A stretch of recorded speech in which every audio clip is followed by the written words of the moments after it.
torcida organizada, tanto aqui no Brasil quanto em qualquer lugar do mundo, na verdade é um movimento social, né? Que não em termos de reivindicação, de popular, nada, mas é um aspecto cultural ligado ao futebol, né? Que o futebol ganha proporções culturais grandes na sociedade e essas pessoas se agrupam em torcidas organizadas como uma forma de representação da identidade mesmo, né? Você constrói essa identidade ao redor das torcidas. Torcida organizada, na verdade, foi um fenômeno que surgiu na época da ditadura militar. A ditadura militar só deixou espaço para as duas manifestações culturais. A música, deixou espaço também nas artes teatrais, né, no teatro, não tanto no teatro, mas nas novelas, né? Mas muita gente estava no teatro que protestava contra a ditadura, também foi para a novela.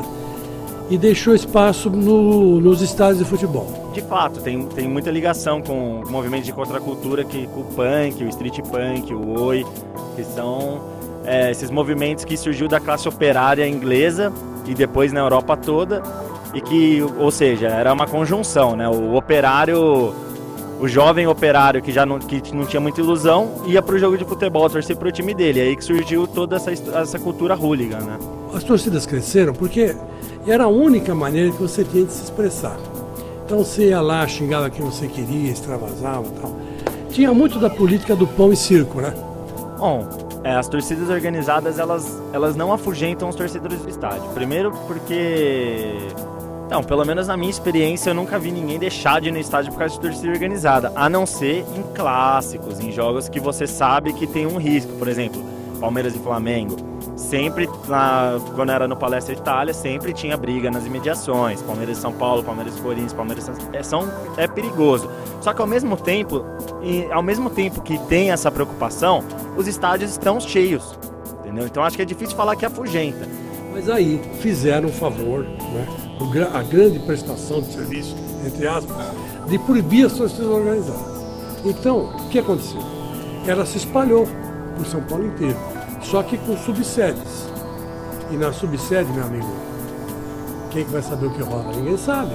Então, era centralizada aqui no centro da capital de São Paulo. Tinha um controle, dava tranquilo, dava para você pegar cadastro, dava para você fichar todo mundo, dava para fazer uma opção de coisa. Porque, por exemplo, você pega nos anos 80, anos 90, que quando começou e quando explodiu a coisa, não tinha, por exemplo, mortes, entendeu? Era raro ter morte de torcedor organizado. Aí hoje em dia você vê manchetes com morte, armas de fogo, realmente cria essa imagem e não tem como não ter um estereótipo, né? Porque a sociedade acaba adotando esse estereótipo. Agora, se eles são certos ou errados é difícil a gente falar, né? Se isso está certo, se isso está errado.